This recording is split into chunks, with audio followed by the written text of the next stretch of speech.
Hi everyone, so quick video today hopefully. I got a question about extra pale foundations. Today I'm wearing the Too Faced Born This Way, which is a little bit on the not super pale options that I think I can wear. It still looks quite pale on me. I think I'm kind of overexposed though. We're just gonna look at the swatches, and I have all my commentary in the swatch video. I just wanted to pop in here with my face so you can see what one of these foundations look like. I do have videos for, I believe, every foundation in the swatches, and yeah, maybe surprised at what the palest one is. Okay, so somebody left a comment asking about very pale foundation, kind of comparable options, because the two that they're aware of are not available in Australia. So I thought it was a good time to do kind of like a roundup of my palest foundations as of right now, 2023, January. I will say though that I don't buy the super pale options if it looks like the undertone isn't going to work for me.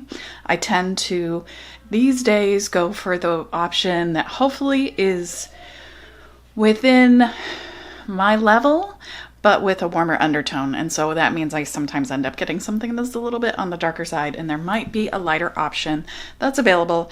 In this case, there is one.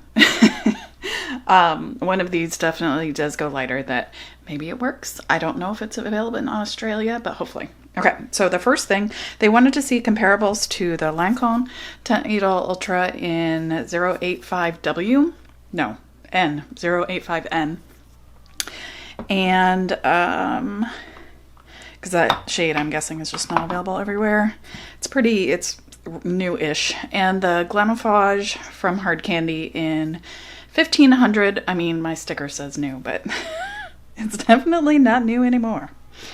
Okay, so those are the three kind of that we're going off of, and I tried to find things that would be similar in lightness in my collection. So this is the Lancome Tent Needle Ultra and 085N. This is KVD, the Locket foundation, and this is in light 42 neutral. There are two other shades above it.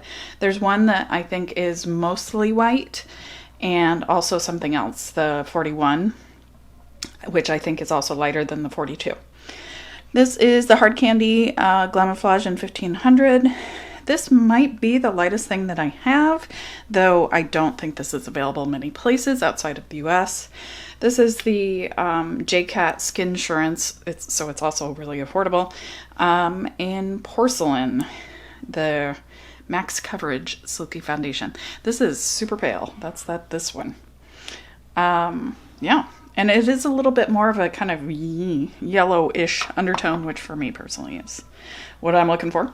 This is Too Faced Cloud. I thought this was lighter than it is, but it's one of those foundations that on me I think can look too light, similar to the Estee Lauder Double Wear.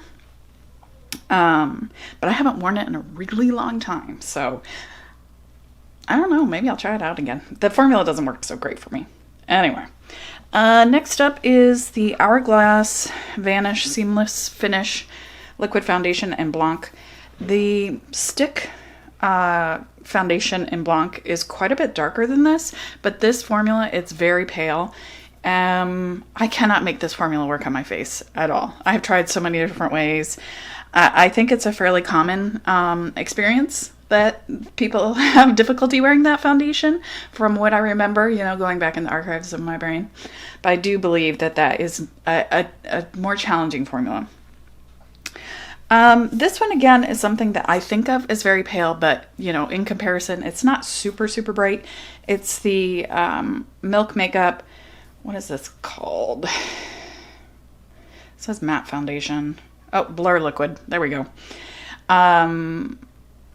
It is definitely warmer and a little deeper than the rest of these, but that's, I put it on my arm, so we're talking about it.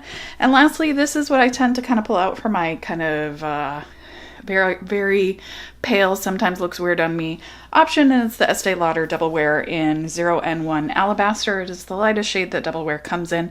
It is not as light as the Lancome Tent Needle Ultra in 085 And generally, I like the Lancome formula better than the Estee Lauder. Double Wear just doesn't wear that great on me. I don't know why. It must be something about the oil in my face, just kind of breaks it down faster than other people.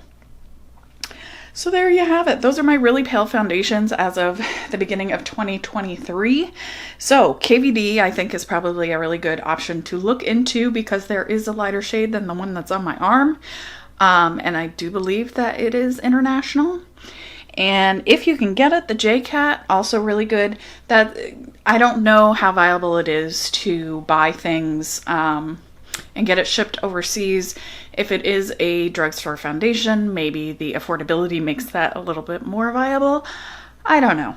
I know that going through international shipping can be insanely expensive, and I know the exchange rate isn't necessarily working in your favor sometimes. So yeah, anyway, those are my really pale foundations. Please let me know if you have any questions, comments, whatever. Maybe I'll pop in here with my face. I don't know. Right now, I've just got very messy hair and no makeup on. So there you go. Let me know if you have any questions. Hope you're having a great day. I'll see you soon.